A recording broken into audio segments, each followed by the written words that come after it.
रसशास्त्र के second chapter का नाम रसशाला वर्णन है। रसशाला किसे कहते हैं? वह स्थान जहाँ रसशास्त्र का अध्ययन तथा प्रयोग का अभ्यास किया जाए, यानी वैसा प्लेस जहाँ रसशास्त्र का थ्योरेटिकल और प्रैक्टिकल नॉलेज का प्रैक्टिस किया जाता हो, उसे हम लोग रसशाला कहते हैं। रसशास्त्र के दो महत्वपूर्ण पक्ष होते हैं, शास्त्र और प्रक्रिया। रसशाला के मुख्य चार घटक होते हैं, योग्य गुरु, योग्य शिष्य, भृत्य एवं प्रयोगशाला। योग्य गुरु के लक्षण कौन कौन से हैं?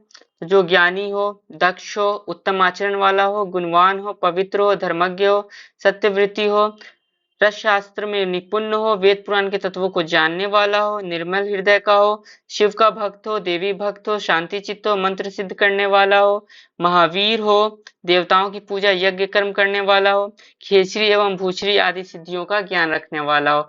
ये सारे लक्षण हम लोग एक श्लोक से भी याद रख सकते हैं। योग्य शिष्य के लक्षण क्या क्या है?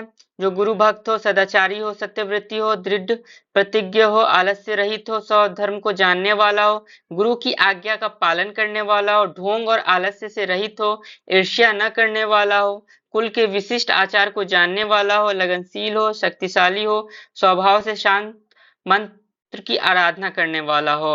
ये सभी गुणों से युक्त सिद्धि साधन के लिए योग्य हैं। इन सबको हम लोग एक श्लोक की हेल्प से याद रख सकते हैं।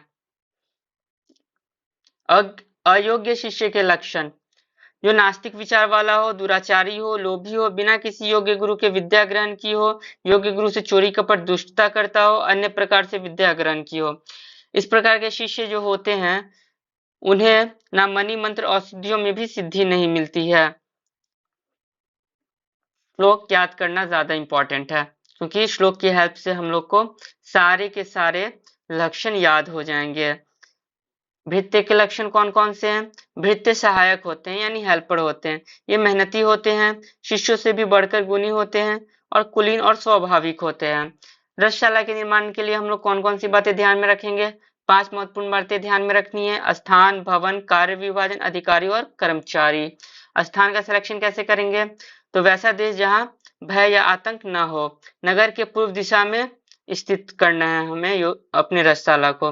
धर्म राज्य जहाँ उमा महेश यानी शिव पार्वती के मंदिर हो तथा उनकी पूजा होती हो। सुंदर उपवन के नजदीक हो जहाँ प्रचुर जल हो, उपवन को गार्डन बोलते हैं। प्रचुर औषधियां उपलब्ध हो, समृद्ध नगर के पास हो और मनोरम यानी मन को भाने वाला स्थल हो। भवन कैसा होगा? तो 4 दीवारियों से युक्त होगा। इसमें मजबूत किवाड़ लगा होना चाहिए, वेंटिलेशन अच्छा होना चाहिए, दीवारों पर उमा महेश रस सिद्धि आदि का चित्र हो और पास में उपवन हो यानी बागीचा। कार्य विभाजन: पूर्व दिशा में हम लोग रस भैरव की स्थापना करेंगे, पश्चिम दिशा में छालन कर्म करेंगे, उत्तर दिशा में धातु वेद कर्म करेंगे, दक्षिण दिशा में पाचन कर्म करेंगे यानी कूटने पीटने आदि की क्रिया दक्षिण दिशा में करेंगे।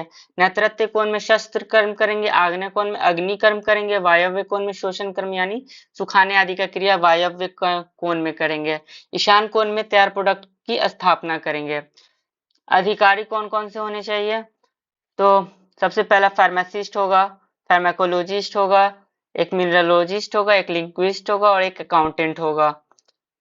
कर्मचारी कौन कौन से होने चाहिए? Drug collector, pharmacy assistant, security guard और एक अटेंडेंट। रसशाला में संग्रह योग्य उपकरण कौन कौन से उपकरण हम लोग को रसशाला में रखना है? तो सत्वपातन की भट्टी, आशा वरिष्ठ क्वाथ निर्माण के लिए भट्टी, पाताल कोष्ठी, छोटे बड़े चूल्हे, छोटे बड़े पानी की टंकियां, नालियां जो कि मिट्टी एवं लोहे की बनी हो, कुंडियां जो कि स्वर्ण, लोहे, कांस्य, ताम्र, पत्थर एवं चमड़ा का बना हुआ हो।